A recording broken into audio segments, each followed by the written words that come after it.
여러분 안녕하세요. 오늘 파이썬 문법 응용반 7기 복습 영상 진행하도록 하겠습니다.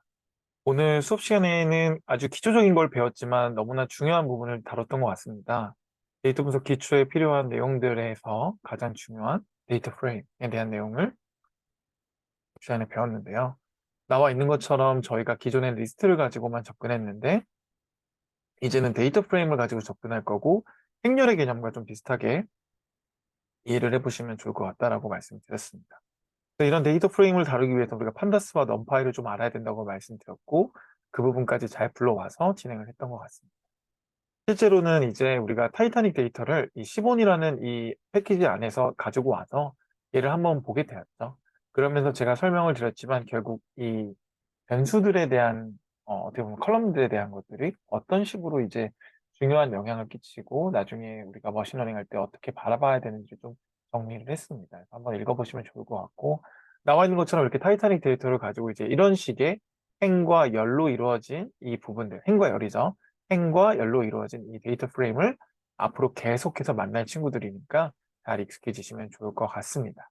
그리고 이제 나와 있는 것처럼 데이터 프레임을 실제로 만들어 볼 수도 있었다고 얘기 드렸고, 실제 만들어 본 거는 이런 식으로 우리가 만들어 봤죠. 그래서 하나의 데이터 프레임을 만들고 얘를 불러와서 보면 이런 식으로 직접 만들 수도 있고, 데이터 프레임이 좋은 게 바로바로 이렇게 시리즈 형태로 만들어서 계산 연산도 가능하고 불러올 수 있다고 제가 얘기 드렸죠. 수업 시간에 그 내용과 동일하게 보시면 될 것 같습니다.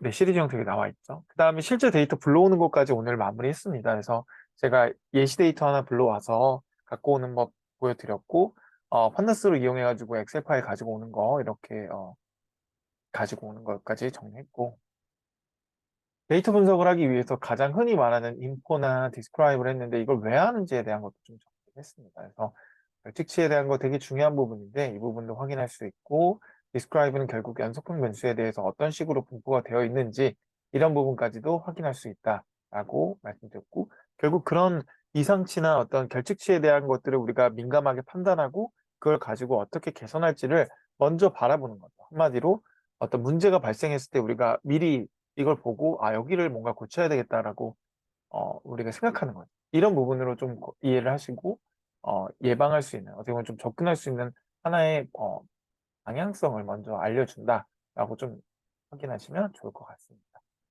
그래서 이제 이 부분까지 마무리되었고 저희가 수업 시간에도 얘기 드렸지만 복습 과제랑 이제 필수 과제가 나왔습니다. 그래서 복습 과제 같은 경우는 기존에 배웠던 코드를 다 동일하게 하시는데 물론 이제 뭐 불러오는 것 패키지 불러오는 건 동일하게 해야 되겠지만 그 안에 충분히 이해할 것 같아요. 이런 부분 만드는 거는 좀 다르게 복붙하시면 안 된다 말씀드렸고 필수 과제 같은 경우는 실제 데이터 불러와서 오늘 배운 문법을 적용해 주시면 좋을 것 같습니다.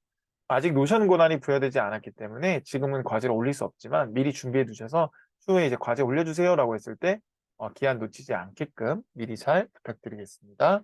여기까지 하겠습니다. 감사합니다.